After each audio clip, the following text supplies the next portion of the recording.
Hola, ¿qué tal? Bienvenidos a Hablando de Cine y Tomando Mate. Quería hacer como un popurrí de recomendaciones de películas que te van a volar la cabeza. Y quiero empezar con la pregunta de cuál es la diferencia entre la fantasía y la ciencia ficción y el terror, ¿no? Porque esta es mi opinión, obviamente. Borges decía que la diferencia entre la fantasía y la ciencia ficción es la explicación. La fantasía es el talismán mágico y la ciencia ficción es la máquina, ¿no? Él decía siempre que que un escritor, él prefería escribir en fantasía porque si escribía en ciencia ficción, decía la fantasía es más creíble para el lector. ¿Por qué? Y porque por ahí la ciencia ficción puede pasar de que como te pase como a Julio Verne, que quedes desactualizado. Igual, bueno, eso depende, pero bueno, era la opinión de Borges. Decía, la gente tiende a creer más el talismán mágico que la máquina. Y esto es bastante interesante, ¿no? Ahora, en cuanto al terror, bueno, terror es un género bastante interesante porque no es tanto definido por la explicación o el contexto, sino también por la característica. Porque podemos tener un drama, como Let the Right One In, la película sueca, que es un drama, pero como la protagonista es una vampira y tiene ciertos elementos del género terror, la calificamos como terror. Entonces yo creo que la calificación de terror viene más por las características y no tanto por la historia. Por la historia podemos decir que es un drama, que es una comedia, que es, ¿entendés? Podemos entrar a eso. Yo creo que el terror se define más por una característica, ¿no? Pero bueno, yendo a películas que nos vuelan la cabeza y a esta diferencia entre la explicación. Quería aprovechar para hacer un pequeño análisis de Nocturna, la película de Gonzalo Calzada, que me parece una de las mejores películas de terror que he visto en años y que está en mi top 10 de terror, digamos, dramático a nivel internacional, porque esta película juega con algo algo muy original, que es la doble explicación. ¿Por qué? Normalmente cuando vemos una película, entre comillas, que tiene como un suceso fantástico, hay dos explicaciones. La psicológica, que el personaje está loco o que tiene algún problema mental, que ahí entra dentro de la categoría de thriller psicológico.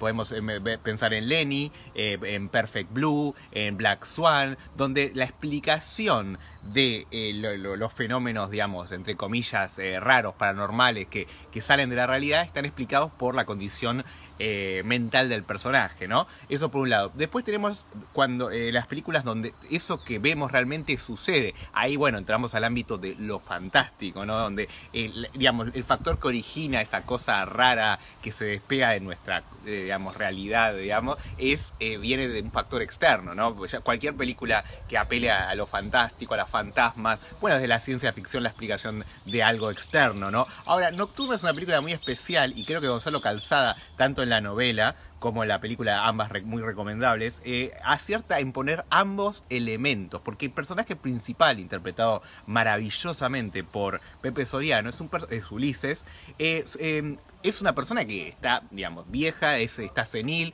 sufre cierto grado de locura, de demencia senil. Entonces todo lo que vemos podría ser, digamos, desde un producto de su locura, pero al mismo tiempo sabemos, porque hay una película Lado B, que hay un elemento paranormal, es decir, que hay un factor interno y un factor externo, que se combinan ambos. Y eso es lo bello, porque ya no sabemos cuál es la diferencia entre lo que está sucediendo realmente, que es fantástico, y la locura que proyecta el personaje Ulises. Entonces esta mezcla es como una doble, una locura al cuadrado, fantástica, hermosa, genial, que en pocas películas yo vi que hicieran eso. Y eso es lo que me gustó.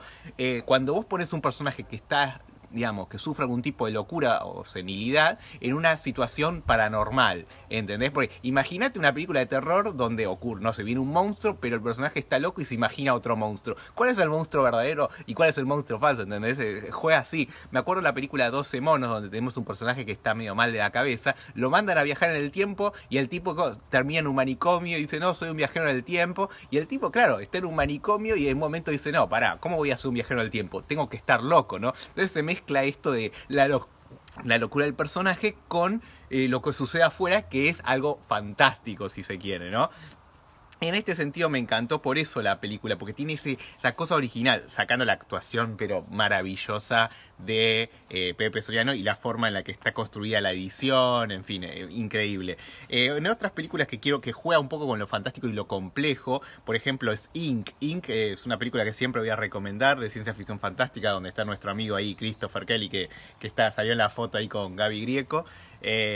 Para mí es una película de Jamie Williams maravillosa, donde se juega de vuelta con los elementos de lo fantástico, y esta idea de los universos paralelos, de las realidades alternas. O sea, está buenísimo porque de vuelta, si bien hay una idea compleja, Jamie Williams es un director que siempre apela a lo emocional, cosa que hace muy bien Gonzalo Cansada con Nocturno. Yo a veces veo que, sobre todo en las series hoy en día, todos los guionistas quieren como decir, miren, vamos a hacer universos paralelos, miren qué complejo, wow. Y no se trata tanto de eso. Si quiero ver una serie de universos paralelos, veo Cosmos, veo una película de divulgación científica, un documental, ¿no? Que está muy bueno Cosmos. Ahora, yo lo que quiero es que me cuenten una historia, ¿no? Y ahí es donde viene a apelar a lo emocional. Por eso una de las mejores películas de terror, que además de Nocturna, es La escalera de Jacob, que con Tim Robbins, que me pareció maravillosa, pero porque al final termino llorando, enganchándome con la lucha del personaje. De hecho, creo que hay un paralelismo muy fuerte entre Nocturna y La escalera de Jacob, porque en ambas películas está el tema de una persona digamos, luchando, intentando soltar su pasado, ¿no? En el fondo creo que comparten eso, La escalera de Jacob y Nocturna, además de, bueno, ciertos elementos que tienen que ver con lo fantástico, ¿no? Obviamente difieren, pero para mí son películas que se concentran en lo dramático. Y en cuanto a y otra película que también me encantó, que apela a lo dramático y también a la complejidad de las ideas de estos los universos paralelos, que en realidad se origina en Borges, es nada más y nada menos que la película Mr. Nobody con Jared Leto, una película media desconocida que también les recomiendo ver.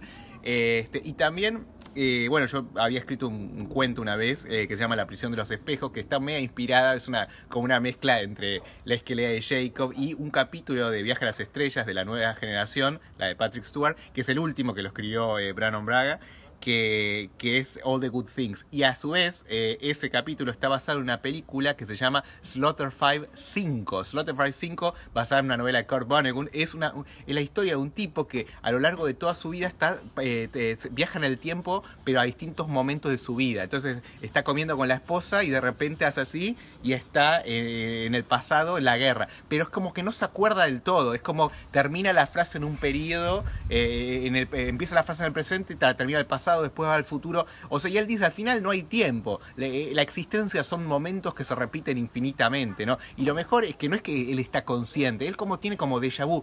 Oh, sentí que había viajado, en un momento estaba como en un futuro, no sé, en un futuro, en otro planeta, ahora estoy en la guerra. Entonces la película la vas viendo en ese orden y es hermoso, ¿no? Porque realmente sentís eso del personaje y que de vuelta no es tan consciente de eso. Eso también me parece muy original de la película. De hecho, la forma de editar funciona muy bien de esa película y es la Slaughter 5, la forma de editar es la que toma Satoshi Kon para la mayoría, es el estilo que toma él. Si vemos Perfect Blue, donde el personaje empieza una frase en una escena y termina en la siguiente escena, que es una película que el personaje está haciendo en ese universo. Entonces se mezcla la ficción con la realidad dentro de la película, que eso es algo muy de Satoshi Kon y que vemos, y que bueno, como sabemos, la película Lenny, que Federico Gianotti toma un poco ese estilo de edición de mezclar las cosas. Así que bueno, les hice como todo una especie de compendio analítico de todos estos temas y además les recomendé ciertas películas, que vean Ink, vean también de Jamie Williams, que es el autor de Ink, la que se llama